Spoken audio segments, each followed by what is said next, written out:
On va parler du problème à 3 corps. Il ne s'agit pas de ce genre de corps, et il ne s'agit pas de ce genre de problème humain. Ah. Nouveau problème.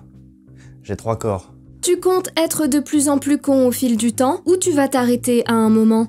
Ça va dans quelle benne à la déchetterie? Donc il ne va pas s'arrêter à un moment. En attendant une idée lumineuse pour régler mon problème à 3 corps, parlons du vrai problème. Celui à 3 corps. Pas celui-là, le physique. Oh merde, hein. Le problème à 3 corps que c'est les sciences qui en parlent. C'est fou cette manie de toujours rendre les trucs compliqués là. Dès le début c'est pas clair, c'est jamais clair. C'est toujours approximatif. Eh, ça serait pas un super nom de salon de coiffure ça? Approximatif? Mais que avec des gens qui savent pas bien coiffer. Le problème à 3 corps c'est pas juste une série sortie en 2024 sur Netflix et tirée de romans de science-fiction chinois publié en 2008. Me spoilez pas, j'ai pas vu la série. À la fin, il meurt. Putain, mais non, mais je voulais pas savoir.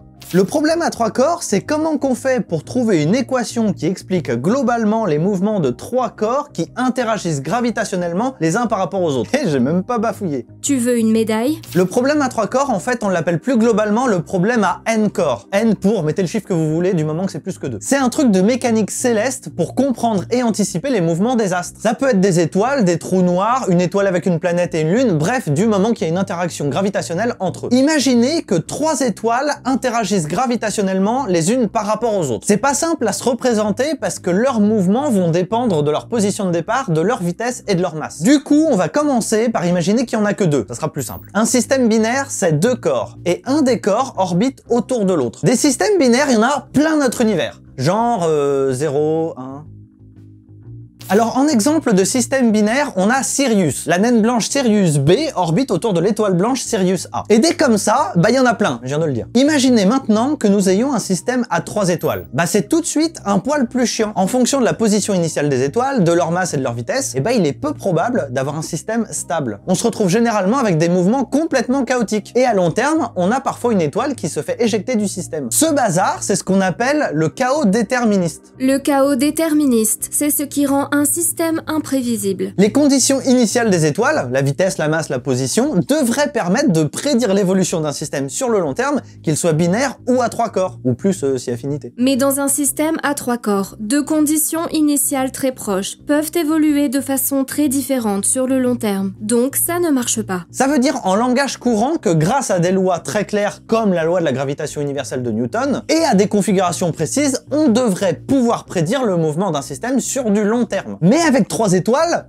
on peut pas. Le moindre petit paramètre qui change va complètement changer le résultat. Et c'est ce chaos déterministe qui rend le problème à 3 corps ultra compliqué à résoudre. Il y a tellement d'inconnus qu'on n'arrive pas à faire une seule et même équation pour résoudre le problème dans sa globalité. Alors après, oui, si vous êtes platiste, vous allez pas croire à ce que je vous raconte. Parce que la loi de la gravitation universelle de Newton, vous l'avez prise comme ça, vous l'avez mise au fond d'un petit sac, vous avez posé une pêche dans le sac, après vous avez fermé le sac et vous y avez foutu le feu. Mais bon, si vous êtes platiste, vous êtes de sacrés débilos, alors cassez-vous de cette chaîne! J'aime cette énergie, humain. Et après y avoir foutu le feu, vous l'avez piétiné comme ça. Je suis plus intelligent que Newton, la loi de la gravitation ça n'existe pas, je suis platiste. Mais j'ai de la merde sur les pieds. Je vais vous donner un exemple bien plus concret du chaos déterministe. Parce qu'un système à 3 corps, a priori on n'en croise pas tous les jours à la caisse du supermarché. La météo, c'est un bel exemple de chaos déterministe. Il y a tellement de paramètres à prendre en compte qu'on peut pas prédire le temps qu'il fera dans 3 semaines, 1 mois. Et même des fois, dans 3 jours, c'est un peu hasardeux. Et si je prends l'exemple de la météo, c'est pas anodin. C'est le météorologue Edward Lorenz qui a compris en 1963 que c'était un truc vachement concret, le chaos déterministe. Sinon, ça remonte ce truc. C'est Henri Poincaré qui en a parlé le premier, fin 19e. Mais on en reparlera plus tard. Bon, du coup, vous vous en doutez, il y a peu de chances de voir se développer de la vie dans un système à 3 étoiles. Bon, allez, admettons que vous viviez sur une planète dans un système à 3 corps pas stable. Déjà, dommage pour vous. Ensuite, vous avez intérêt à supporter les différences de température un poil extrêmes. Si votre planète se retrouve en orbite autour d'une seule étoile plutôt loin des 2 autres, c'est tant mieux. Vous n'êtes pas influencé par la force gravitationnelle des autres étoiles. Vous êtes dans une période stable et a priori vous allez vivre normalement pendant un certain temps. Par contre, dans tous les autres cas de figure, ça va être le bazar et vraiment pas très vivable. Si votre étoile se rapproche des 2 autres, vous allez cramer. Si à un moment donné vous vous retrouvez sans étoile à proximité parce que je vous rappelle que c'est le chaos, vous allez geler. Si les 3 étoiles se retrouvent trop près de vous, bah vous allez bien morfler à cause de l'attraction gravitationnelle des 3 à la fois.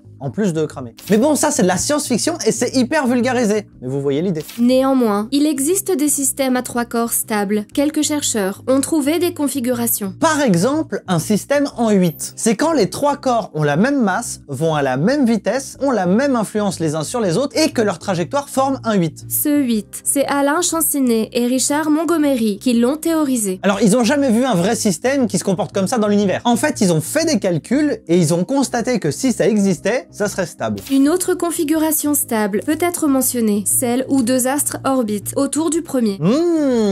Il est bon ce cadavre. C'est un cadavre exquis. En gros, une étoile au centre et les 2 autres étoiles gravitent autour sur la même orbite. Le mouvement ne change jamais et le système est stable. Des systèmes à 3 corps stables, on en a découvert une flopée d'autres en simulation, mais on va pas tous vous les citer. Et puis d'autres scientifiques essayent d'en trouver des nouveaux, tout en cherchant une solution globale au problème. Chaque fois qu'un système à 3 corps stable est découvert, un platiste meurt. Faites des dons. Faites avancer la recherche. Une solution au problème à 3 corps, ça fait 300 ans qu'on cherche. On cherche depuis que Newton nous a pondu la loi universelle de la gravitation et les équations différentielles. Newton, il faisait ses recherches sur les problèmes à 2 corps, par exemple le système Terre-Soleil, et puis Poincaré, il est arrivé et il s'est rendu compte que ça marchait moins bien avec 3 corps, parce que la plupart des solutions devenaient chaotiques. Et comment qu'il en est arrivé à se rendre compte de ça, Poincaré? Fin 19e, le roi de Suède Oscar II, qui visiblement avec ça à faire, a lancé un concours pour trouver la solution du problème à 3 corps. Pas tout à fait humain. Il aurait organisé ce concours pour fêter son anniversaire, sur une proposition du mathématicien Gustav Mittag-Leffler. L'énoncé était le suivant. Étant donné un système à n corps qui s'attirent mutuellement conformément à la loi de la gravitation, et en supposant qu'il n'y ait jamais de collision entre 2 corps, donnez les coordonnées des corps individuels pour n'importe quel moment de l'avenir ou du passé, sous la forme d'une série uniformément convergente dont les termes sont composés de fonctions connues. Par cet énoncé tout à fait compréhensible, l'idée c'était de trouver une solution au problème à 3 corps, pour le fun. Pour mon prochain anniversaire, je propose qu'on résolve un truc impossible. Faites vos propositions en commentaire. Un cadeau normal, ça me va aussi. Bon bref, Poincaré a gagné le concours sans même trouver de solution au problème à 3 corps. À la place, il a découvert des trucs qui ont ensuite donné naissance à la théorie des systèmes dynamiques et donc à la théorie du chaos. Sur n'importe quelle copie d'élève, on aurait juste marqué hors sujet abruti.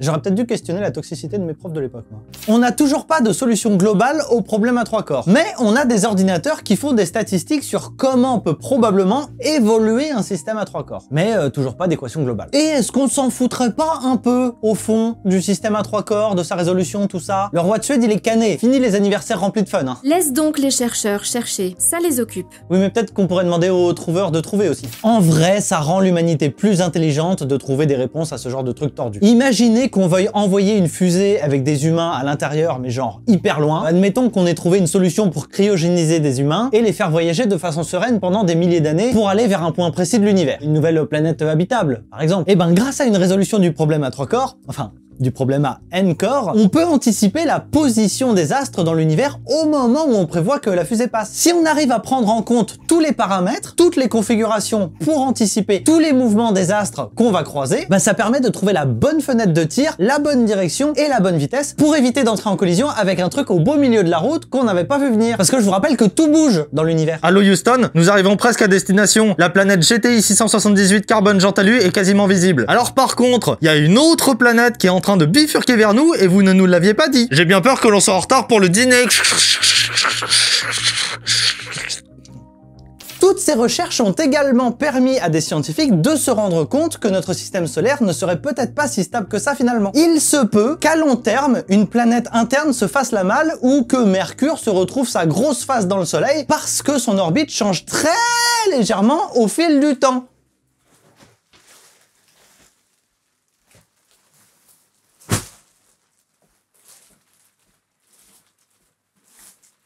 Même ça, tu ne sais pas le faire. N'empêche, heureusement que ça s'appelle le problème à 3 corps et pas le problème à 10 000 corps, hein, parce que... Fou.